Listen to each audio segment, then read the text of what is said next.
સૌને મારા નમસ્કાર. આજના આ શુભ પ્રસંગે આપણા પૂર્વ રાષ્ટ્રપતિ સર્વપલ્લી રાધાકૃષ્ણજીને યાદ કરતા આજના આ શુભ પ્રસંગે જિલ્લા શિક્ષણ અધિકારીની કચેરી, જિલ્લા પ્રાથમિક શિક્ષણ અધિકારીની કચેરી તેમજ જિલ્લા શિક્ષણ અને તાલીમ ભવન સાબરકાંઠાના સંયુક્ત ઉપક્રમે આયોજિત તાલુકા અને જિલ્લા કક્ષાના શ્રેષ્ઠ શિક્ષક સન્માન સમારોહમાં મંચસ્થ ઉપસ્થિત આપણા લોકલાડીલા સાંસદ સભ્ય રમીલાબેન બારા સાહેબ,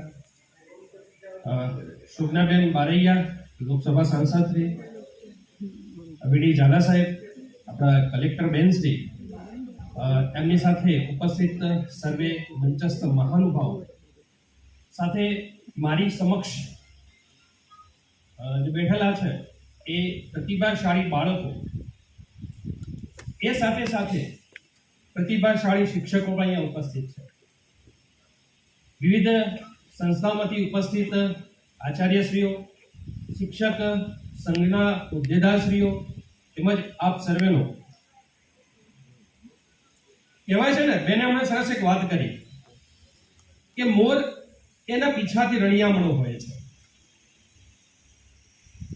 જ્યારે શિક્ષકનું સન્માન થતું હોય છે ને ત્યારે એ શાળાનું સન્માન થતું હોય છે.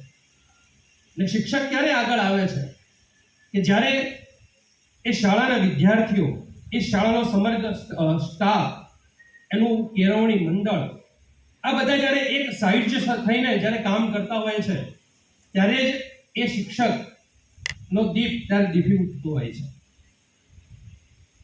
આ તબક્કે એ મારી શાળા ને આ મારો એવોર્ડ છે એ અર્પણ કરું છું.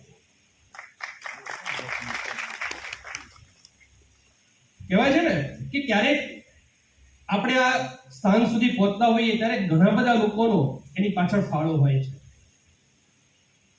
એમાં મારા ધર્મપત્ની હોય, મારી દીકરી હોય, મારા માતા પિતા હોય, મારા સ્નેહીજનો હોય, મિત્રો હોય, એ સર્વેનો પણ આ તબક્કે હું સ્વીકાર કરું છું અને એમનો આભાર વ્યક્ત કરું છું. સાથે સાથે જિલ્લાની જે પસંદગી ટીમ છે એમનો પણ આભાર મારે ચોક્કસથી માનવો પડે કે એમને આ પારિતોષિક માટે મને પસંદગી કરી છે. એ સાથે બીજું પણ કહેવું છે મારે કે જ્યારે આ પારિતોષિક સાથે સાથે જેમ આપણા ઉદ્ઘોષક સાહેબે વાત કરી કે આ વખતે કહેવાય ને કે એના માટે ધનરાશિ પણ આપવામાં આવે છે, તો આ ધનરાશિનો ઉપયોગ હું મારી શાળાના જે બાળકો છે એમના અભ્યાસ અર્થે કરવાનો છું. એ અક્ષરમાં આ અનિવાર્ય વેચી રહ્યું. કહેવાય છે ને કે ક્યારેક કોઈ વ્યક્તિ નો ધ્યેય મંત્ર જો ન હોય ને તો વ્યક્તિ એ જેસે તે પરિસ્થિતિમાં જ રહેતું હોય છે. હમણાં વાત કરી કે સાહિત્ય સાથે સંકળાયેલો છું, ત્યારે સાહિત્યના કેટલાક શબ્દો જે છે એ શબ્દોને ભેગા કરીને કેટલુંક લખવાની ઈચ્છા થતી હોય છે. 2012 થી લગભગ લખવાની શરૂઆત કરી.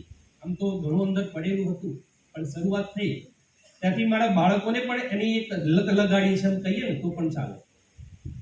અને મારા બાળકો છેક રાજ્ય કક્ષા સુધી આ વિષયમાં જતા હોય છે સાહિત્ય સાથે સંકળાઈને. વિજ્ઞાનનું શિક્ષક છું એટલે વિજ્ઞાનની અંદર પણ ઘણું બધું આપણને અવનવું કરવાની ઈચ્છા થાય. વિજ્ઞાન મેળો હોય કે બીજું કોઈ સાયન્સ ડ્રામા છે તો એમાં પણ રાજ્ય કક્ષા સુધી મારા બાળકો ભાગ લે છે, નંબર મેળવતા હોય છે. રમત ગમતનો પણ શોખ છે એટલે રમત ગમત ક્ષેત્રે પણ મારા બાળકો રાજ્ય કક્ષા સુધી હું લઈ જાઉં છું.